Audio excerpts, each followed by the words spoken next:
اصل دشمن یہ نظام ہے جو کسی اچھے بندے کو اقتدار میں نہیں آنے دیتا، جو غریبوں پہ مسلط ہوتا ہے اور صرف چوروں، ڈاکوؤں، لٹیروں، بے ایمانوں، جاگیرداروں اور وڈیروں کو اقتدار میں پہنچاتا ہے اور اچھے کردار کے اچھے لوگوں کو ان کا غلام بناتا ہے۔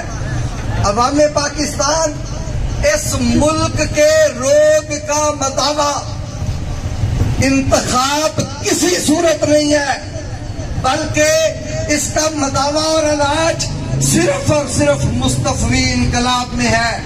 اگر انتخاب پہ لگے رہے تو 100 بار الیکشن لڑ کے دیکھ لیں، اس ملک میں کبھی تبدیلی نہیں آئے گی، کبھی غریب کا مقدر نہیں بدلے گا، بلکہ غریب اسی طرح پستا رہے گا اور یہ کرپٹ لوگ، یہ بے ایمان، یہ کانسیکوینسز کے گنڈے اقتدار میں آ کے آپ پہ ظلم کرتے رہیں گے۔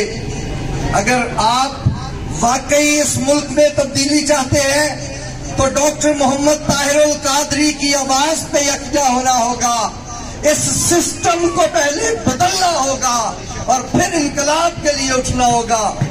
ڈاکٹر طاہر القادری صاحب اس قوم کو ایک ہی بات کرتے ہیں اور وہ بات ہے آئین پاکستان کو نافذ کرنے کی۔ پاکستان کے سارے مسئلوں کا حل جو ہے وہ آئین پاکستان کے نفاذ میں ہے۔ ڈاکٹر طاہر القادری صاحب یہ کہتے ہیں کہ سب سے پہلے کڑا اور بے رحم احتساب کیا جائے، چوروں اور ڈاکوؤں کو جنہوں نے اس ملک کو لوٹا ہے ان کو ہمارے اوپر مسلط نہ کیا جائے، بلکہ ان کی جگہ جیلیں ہیں، ان کو جیلوں میں بند کیا جائے اور پھر لیول پلینگ گراؤنڈ ہو سب کے لیے۔ غریب کا بچہ اگر لائق ہے، محنتی ہے، تو پھر اس کو بھی اقتدار میں آنے کا موقع ملنا چاہیے۔ آپ ایمانداری کی بات بتائیں، ہمارا بچہ جتنا بھی لائق ہو جائے، جس کے پاس 40 سے 50 کروڑ روپیہ حرام کا نہیں ہے، آج وہ اس ملک میں الیکشن لڑ کے غریبوں کا مقدر سنوارنے کی جدوجہد میں شامل ہی نہیں ہو سکتا۔ اس لیے عام آدمی کو اپنے حق کے لیے اٹھنا ہوگا۔ دیکھیے، جب تک عوام اپنے رائٹس کے لیے نہ اٹھیں اور نبی بے شک جدوجہد کرنے کے لیے آ جائیں تو پھر بھی قوموں کی تقدیر نہیں بدلتی۔ حضرت موسیٰ علیہ السلام نے قوم کو بشارت دی تھی کہ اللہ نے فرمایا اس سامنے شہر پہ حملہ کر دو، میں نے فتح تمہارا مقدر لکھ دی ہے، لیکن قوم مایوس تھی، قوم نہیں اٹھی۔ قوم نے کہا موسیٰ اگر فتح ہی رب نے لکھ دی ہے تو لڑو بھی تو اور تیرا رب جا کے لڑ لے۔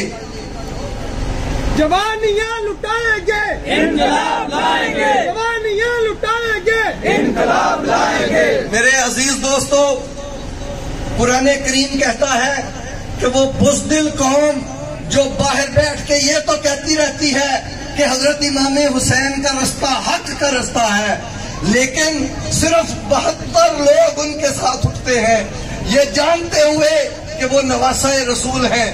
اس صورتحال میں میں آپ کی جرت کو کروڑوں بار سلام پیش کرتا ہوں، اپنی ان بہنوں کو سلام پیش کرتا ہوں جو اس حسینی لشکر کے ساتھ شامل ہوئی ہیں۔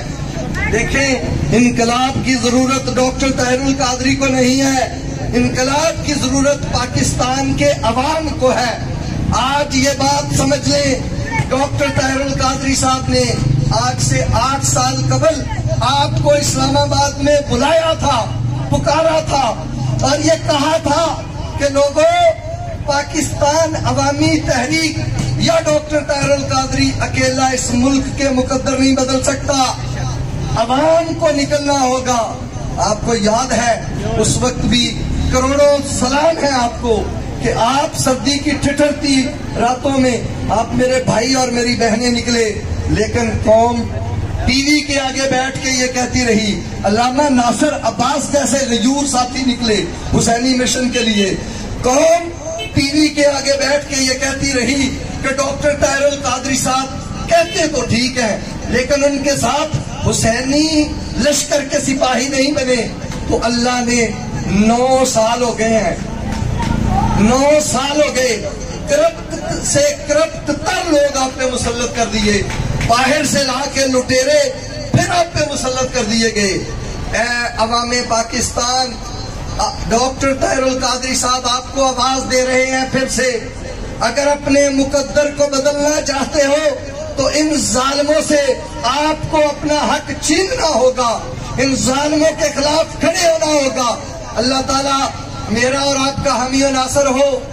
یاد رکھو، راہ وفا میں جو ہمارے جذبوں کے ساتھ ہم قدم رہیں گے، راہ وفا میں جو ہمارے جذبوں کے ساتھ ہم قدم رہیں گے، قسم خدا کی وہ لوگ تاریخ کی جبین پر رقم رہیں گے۔ یہ حق و باطل کا مارکا ہے لوگوں، یہ حق و باطل کا مارکا ہے۔ نظام جبر و ستم سے کہہ دو اب یہاں کسی کے تو ہوں گے ٹکڑے، یا ظالموں تم رہو گے یا ہم رہیں گے۔